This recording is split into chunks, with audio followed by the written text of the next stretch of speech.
नमस्कार।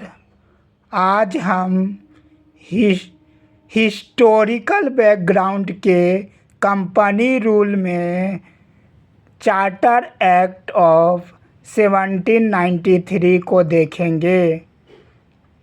कंपनी का commercial activity next 20 years के लिए ये याद रखेंगे।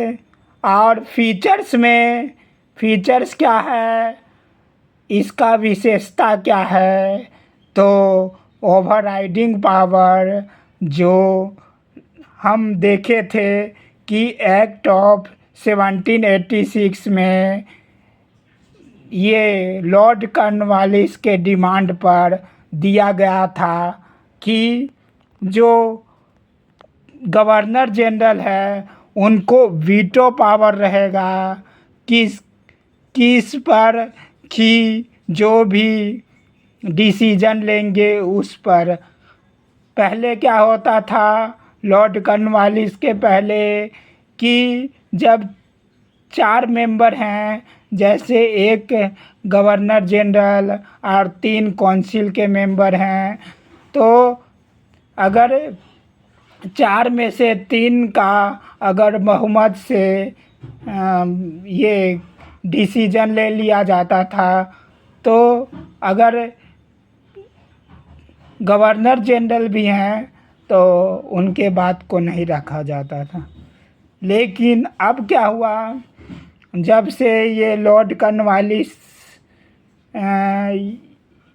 का रेन आया, गवर्नर जनरल बने बंगाल के, तो उनका पहला ही डिमांड था कि जो वीटो पावर देने के लिए गवर्नर जनरल को, तो वही जो वीटो पावर है गवर्नर जनरल का, वो ऑल ये गवर्नर जनरल के लिए एक्सटेंड कर दिया गया। फ्यूचर की जितने भी गवर्नर जनरल बनेंगे सब के लिए एक्सटेंड कर दिया गया। गवर्नर जनरल ऑफ बंगाल जो है more power to control government in Bombay and Madras. जो बॉम्बे एंड मद्रास प्रेसिडेंसी है उस पर मोर पावर हो गया, और ज़्यादा पावर हो गया। पहले हम जानते हैं कि बॉम्बे, मद्रास और बंगाल जो प्रेसिडेंसी था उनका अपना अपना ऑटोनोमस पावर था तीनों का। लेकिन जब से गवर्नर जनरल ऑफ बंगाल बना दिया गया बंगाल वाले को, तो बंगाल वाले को ये गवर्नर बॉम्बे और मद्रास से ज़्यादा पावर दे दिया गया। और ट्रेड मोनोपोली जो है एक्सटेंड किया गया 20 इयर्स के लिए। 20 इयर्स के लिए एक्सटेंड किया गया ट्रेड मोनोपोली। और कमांडर इन चीफ जो है मेंबर ऑफ काउंसिल नहीं बन सकते हैं अनलेस सो अपॉइंटेड, जब तक कि उसके के लिए अपॉइंट नहीं होंगे तब तक वो कभी भी कमांडर इन चीफ नहीं हो सकते हैं member of council.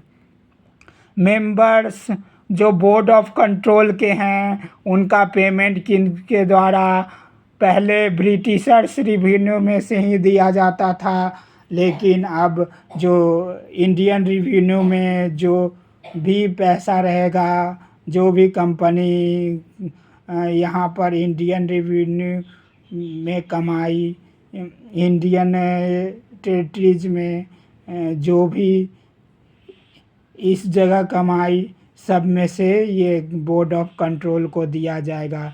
Board of control क्या है? गवर्नमेंट का गवर्निंग बॉडी है, ब्रिटिश गवर्नमेंट का। तो ये मेमोरी ट्रिक्स से क्या कॉमिक पढ़ते हैं, कॉमिक पर से याद रखेंगे इसको। तो C4 कमांडर इन चीफ।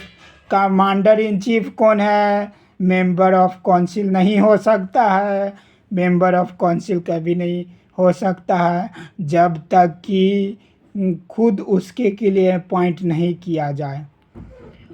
ओ से ओवरराइडिंग पावर। ओवरराइडिंग पावर हम जानते हैं कि कॉर्नवालिस के बाद ये ओवर राइडिंग पावर हो गया। कॉर्नवालिस के ही समय में ओवर राइडिंग पावर दे कि ये क्या है, तो एक तरह का वीटो पावर है कि जिससे जो गवर्नर जनरल है अपनी अपनी ही बात को सबसे सुप्रीम बना सकता है। एम से मोनोपोली ऑफ ट्रेड, मोनोपोली मिल गया और ट्रेड का नेक्स्ट 20 ईयर्स के लिए।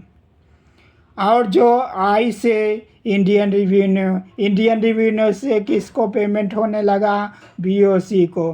कंपनी के मेंबर्स को तो पहले ही पे होता था इंडियन रेवेन्यू में से, लेकिन बीओसी जो बोर्ड ऑफ कंट्रोल हैं, जो गवर्निंग बॉडी है, उनको भी इंडियन रेवेन्यू में से पे होने लगा। सी फॉर कंट्रोल ओवर किसके पर कंट्रोल किया जाने लगा, बॉम्बे एंड मद्रास पर। किसके पर, तो बॉम्बे एंड मद्रास पर। Thanks for watching, thanks everyone.